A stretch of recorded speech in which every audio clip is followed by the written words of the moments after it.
안녕하세요. 국제결혼 중개인 국제결혼자라기입니다. 국제결혼을 생각하시게 되면 어떤 여성을 배우자로 만날지, 나쁜 여성을 만나서 피해를 당하지 않을지, 배우자를 만나면 오랫동안 행복하게 살 수 있을지 등등 많은 걱정을 합니다. 그러나 정작 중요한 한 가지를 생각하지 않는 것 같습니다. 생각을 하지 않으니 걱정도 없지요. 무엇인가 하면 국제결혼하는 본인의 경쟁 상대가 누구인지 하는 것입니다. 국제결혼하는 우리나라 남성들의 경쟁 상대는 다름 아닌 국제결혼하는 우리나라 남성들입니다. 우리나라 50대 남성이 현지에서 20대 여성과 국제결혼하기 어려운 이유는 간단합니다. 우리나라에서 30대, 40대 남성들도 국제결혼하러 가기 때문입니다. 경쟁에서 밀린다는 것입니다. 만약에 30대, 40대 남성이 국제결혼을 가지 않는다면 50대 남성이 20살 여성과 국제결혼하는 것이 더 쉬웠겠지요. 국제결혼을 잘하기 위해서는 본인의 경쟁 상대를 알고 경쟁에서 우위에 설 수 있는 국제결혼을 해야 한다는 것입니다. 그래야 보다 오래 갈 수 있는 국제결혼을 할 수 있는 것입니다. 그런데 국제결혼하시는 분들을 보면 그렇지 않은 분들도 있습니다. 예전에 50대 남성분이 있었습니다. 직업이 기술직 공무원인가 그렇습니다. 이분은 개인 소개로 현지 여성을 만나러 가서 보기 좋게 여성에게 퇴짜를 맞았습니다. 그리고 현지 여성들 눈높이가 높다고 투정을 하시더군요. 그런데 정작 본인은 슬리퍼에 편한 복장으로 맞선을 보러 가셨다고 하더군요. 퇴짜 맞는 게 당연합니다. 반대로 맞선에서 여성분 복장이 불량하면 어떤 선택을 할까요?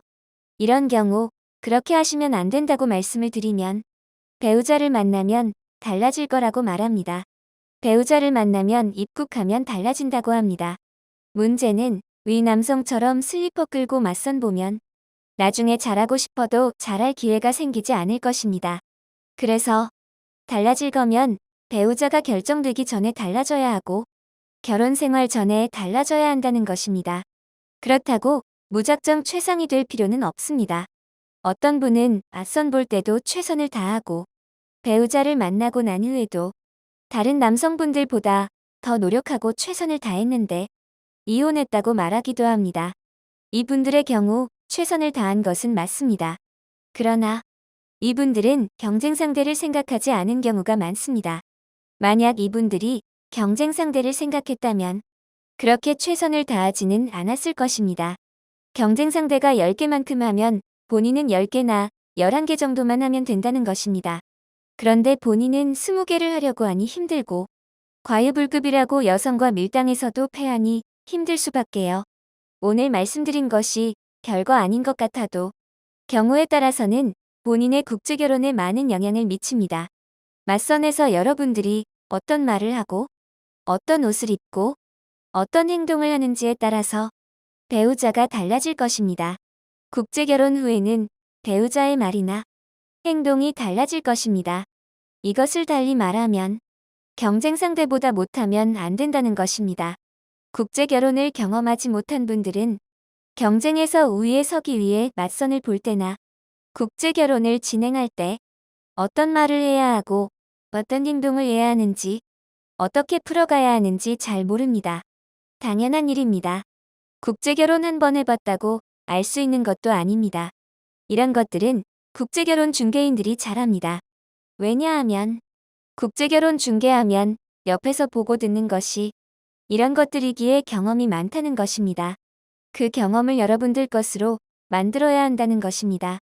중개인과 이런 부분에 대해서 시작 전에 잘 협의해야 더 좋은 조건의 배우자를 만나고 결혼 생활을 편하게 잘할 수 있는 것입니다. 국제결혼 중개인으로서 현실적인 고충을 말하면 요즘은 중개인보다 국제결혼에 대해서 더 잘한다고 생각하는 분들이 많은 것 같습니다. 요즘 여행 삼아 국제결혼하러 가시는 분들도 있습니다.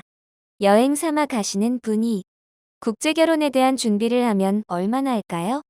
최소한의 준비는 상대에 대한 예의입니다. 국제결혼에 관한 궁금하신 점은 010-9338-9111 2번으로 문의를 주시기 바랍니다. 감사합니다.